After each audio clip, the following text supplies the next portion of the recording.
पचमढ़ी में हाल ही में CM Mohan Yadav cabinet की बैठक हुई, जिसमें कई अहम फैसले लिए गए।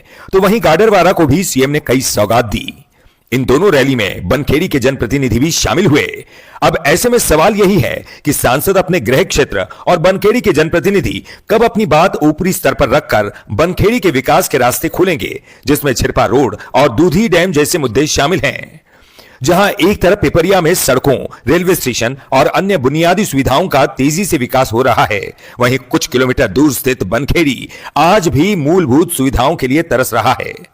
ऐसे में सवाल उठता है कि एक ही विधानसभा, एक ही सरकार, एक ही विधायक, एक ही सांसद और एक ही योजना होने के बावजूद विकास में इतना फर्क क्यों?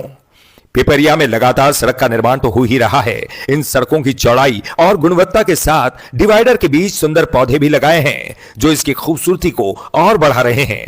वहीं बात करें बनखेड़ी के सड़कों की, तो यहां हाल ही में बनाई गई सड़कें अब जवाब देने लगी हैं।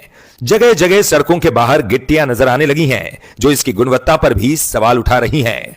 वहीं सौंदर्यीकरण के नाम पर सड़क निर्माण से पहले कई पेड़ काटे गए, लेकिन जब निर्माण हुआ तो डिवाइडर के बीच जो पौधे लगाए गए वो भी मुरझा गए। इन पौधों की न तो ठीक से देखभाल हुई और न ही वो उस तरीके से बढ़ पाए। सड़क के डिवाइडर के बीच सुंदरता के लिए लगाए गए लाइट पोल भी अधिकतर समय बंद रहते हैं। पहले इनकी वजह से बनखेड़ी की सुंदरता में काफी निखार आता था। वहीं अगर हम बात करें रेलवे स्टेशन की, तो पिपरिया का स्टेशन बनखेड़ी के मुकाबले कई गुना बेहतर है। पिपरिया रेलवे स्टेशन में लगातार विकास के काम हो रहे हैं। यहां tin shed, display, platform, canteen, शौचालय, पेयजल के साथ ही कई ट्रेन स्टॉपेज की सुविधा है। वहीं बनखेड़ी रेलवे स्टेशन का हाल पिपरिया की तुलना में 1/4 भी नहीं है। यहां न तो पर्याप्त ट्रेन स्टॉपेज हैं, न पानी की व्यवस्था, न कैंटीन, न टीन शेड, न ही डिस्प्ले की सुविधा है। यहां के प्लेटफॉर्म की हालत भी काफी जर्जर है। रेलवे स्टेशन के बाद अब हम चलते हैं बस स्टैंड की तरफ।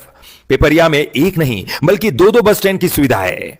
इन बस स्टैंड को भी करोड़ों की लागत से बनाया जा रहा है, जिससे यात्रियों को काफी सुविधा मिलेगी। वहीं बनखेड़ी की अगर हम बात करें, तो जिले की सबसे बड़ी तहसील होने के बावजूद यहां बस स्टैंड तक का न होना बड़ा ही दुर्भाग्यपूर्ण है। और जो पहले से बस स्टैंड था, वो भी अब शराबियों का अड्डा बन चुका है। वहीं पिपरिया का बाजार काफी संतुलित दिखाई पड़ता है। यहां एक ही जगह पर सब्जी मंडी है, जिसमें सब्जी विक्रेता अपनी दुकान लगाते हैं। वहीं बनखेड़ी की मंडियों का हाल बेहाल है। यहां बीच बाजार और सड़कों पर दुकान लगाई जाती है, और जो मंडी बनाई गई उसकी हालत भी काफी खराब होती जा रही है।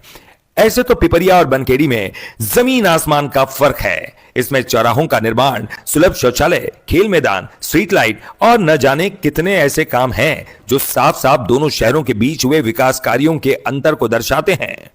माना पिपरिया का विकास नगरपालिका के साथ पचमढ़ी के कारण भी है, लेकिन अगर जिस तरह इसका विकास किया जा रहा है, उसका 1/4 काम भी अगर बनखेड़ी में हो जाए तो इसकी सूरत बदल जाए।